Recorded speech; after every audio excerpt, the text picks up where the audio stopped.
Up next, I would like to welcome Eric Tan, the former head of music for the APAC region of Riot Games, who's going to be talking about unlocking user acquisition, how to harness music and IP partnerships for game studios. So, Eric, please come to the stage. Hello, everyone. Good afternoon. My name's Eric.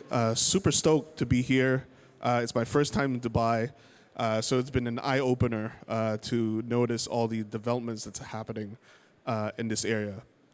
So before we start, I realize that it is slightly after lunch, and we might be feeling a little bit sluggish. So can I just ask you to do a simple movement of like this, just to make sure that we're all ready for this talk, ready for some cool content and cool music? Okay, thank you. Thanks very much. So today I'll be talking to you guys about overcoming user acquisition problems with music and IP. So this is a little bit of my background. You can see that I've come from a hybrid world of record labels and game publishers. So at the top, I was with Warner Music UK, Universal Music APAC in Hong Kong, and most recently Sony Music in Beijing. But I was also fortunate enough to work with the likes of EA, Gameloft, and of course Riot Games. But make no mistakes, I mean, you can see that there are a lot of big names here, but I've actually run my own game studio as well. So I sympathize and I empathize with all of you who are running, kind of smaller to mid-sized studios.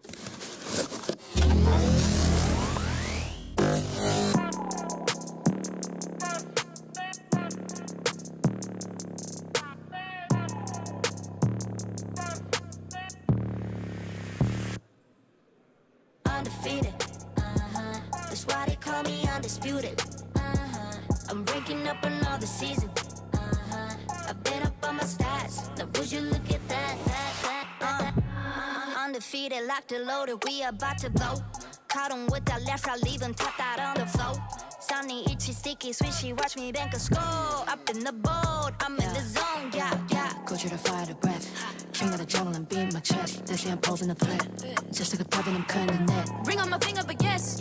Like playing chess and I don't even sweat. That's what I call it finesse. That's what I call it finesse.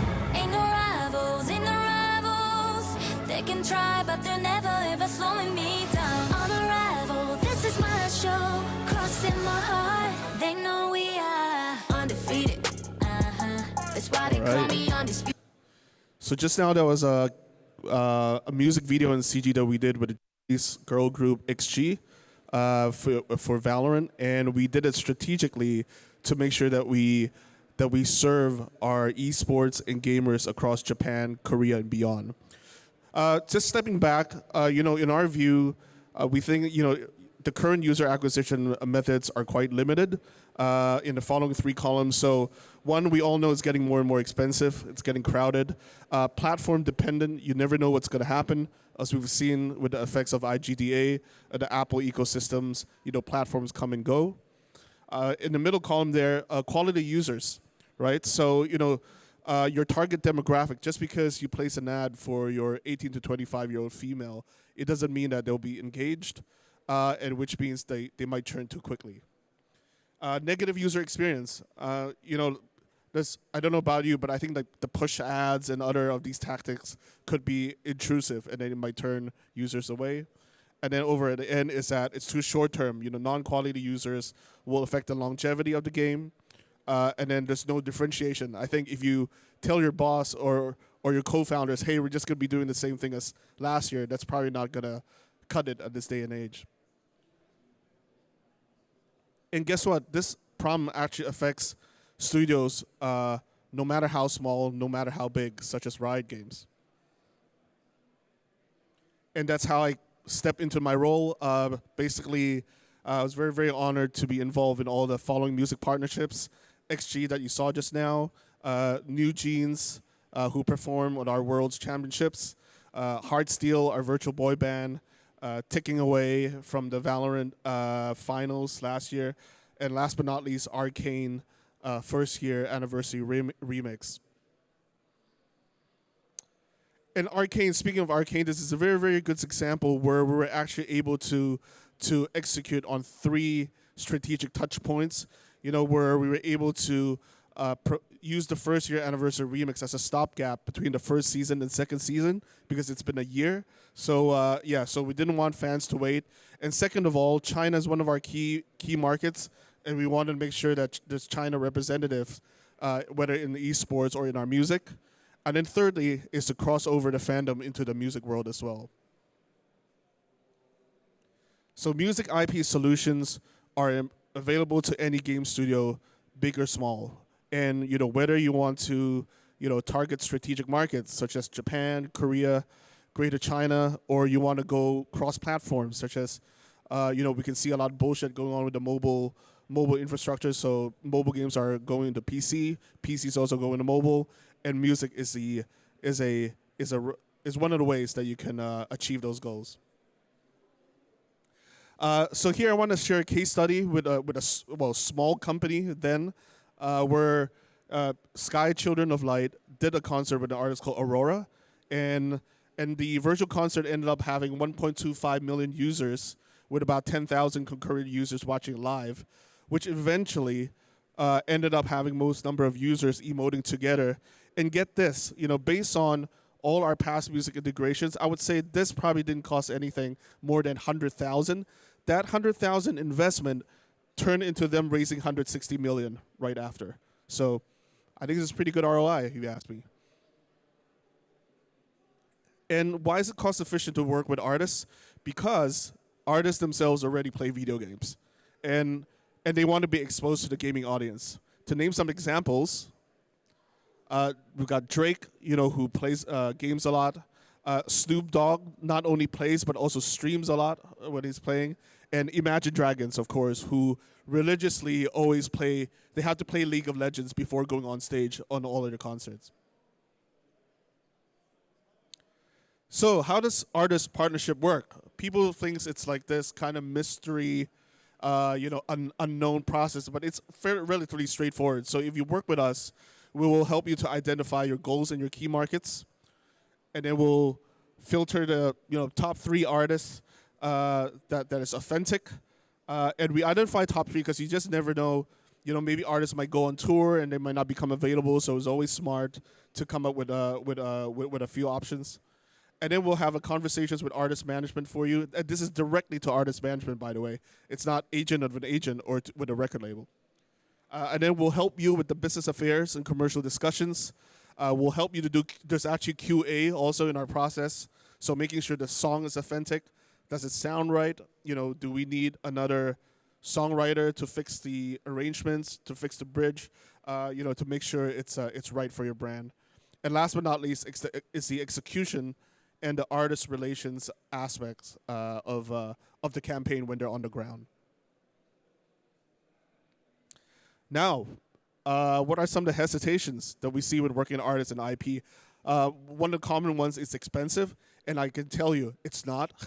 Relatively to what you're going to be budgeting for a UA, I guarantee it's going to be a very small percentage of that budget. And then it says it cannot be tracked.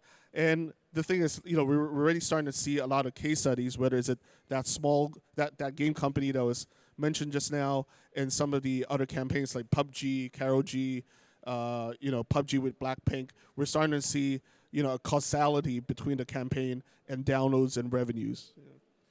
Too many intermediaries, we can help you solve.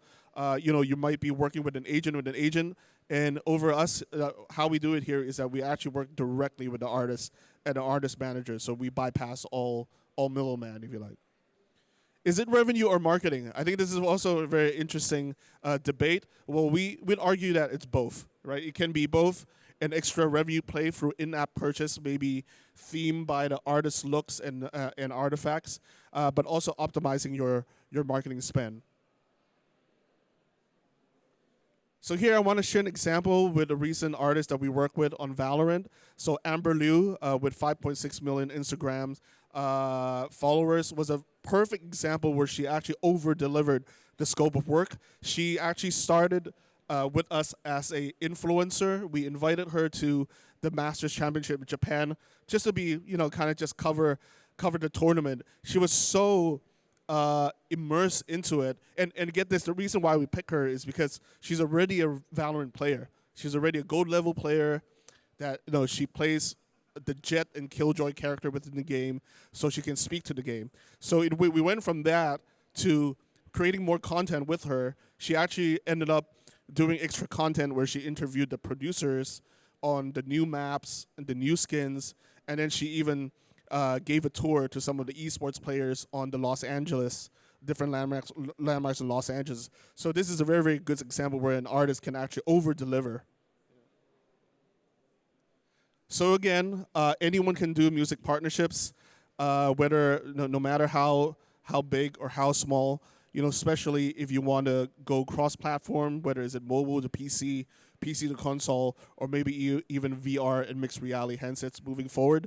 And then the likes of Riot, we use it to grow in emerging markets. Whether is it Japan, Korea, et cetera, et cetera. And here I want to show you another video of one of our most recent collaborations with New Jeans.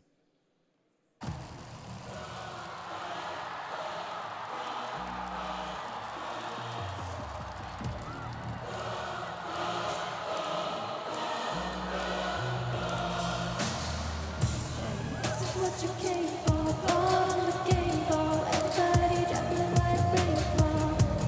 This is your moment, eyes on the puppet. Think church just open, and we're singing your praises, la la la. Screaming your name, la la la la. One more step, you're immortal now. 'Cause once you play God, once you play God, they're gonna crumble one by one. Then we gon' run right into the sun like it's the daylight kingdom come. Baby, we're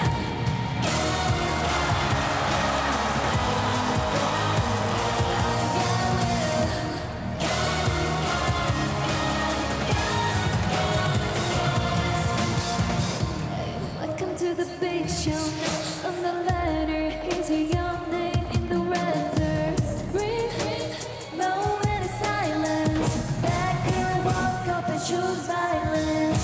When you're singing my praises, la la la.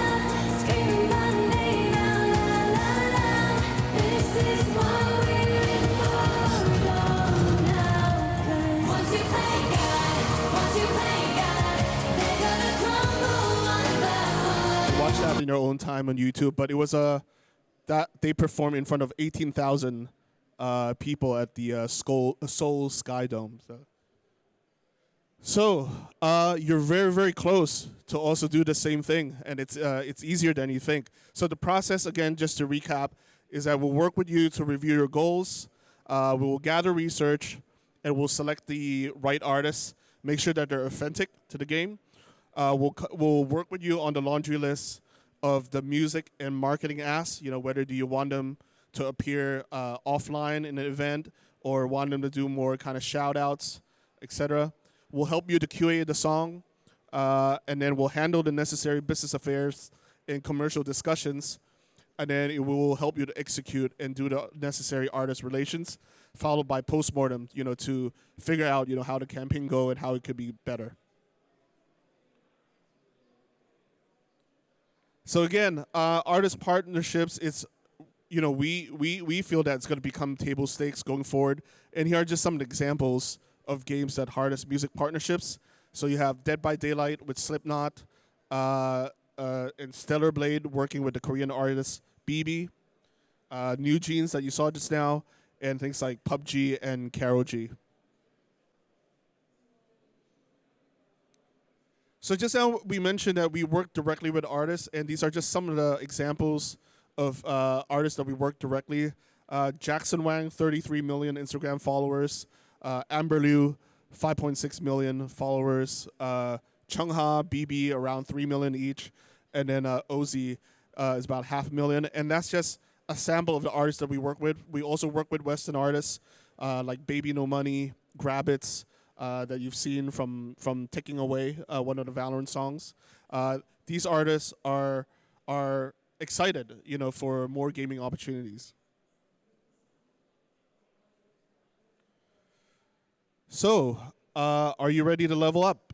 if you're launching a game or DLC, whether you're launching a game or DLC in the next 4 months, if your players like music, if you have music strategy integrated in your marketing plan, whether user acquisition is important to you, and if you want to understand how to get started music in a quick, low-risk way, then I want to offer up whoever's interested for a free 45 minutes consultation. And if not, you can always grab me around the venue. Thank you so much. I think we're ahead of time. So over to back to the organizers. Does anyone have any questions for Eric? We probably have time for one question. No? Okay, because I'm gonna have a question because It's snap. fascinating. Look, so you mentioned about the process. It's a lot easier.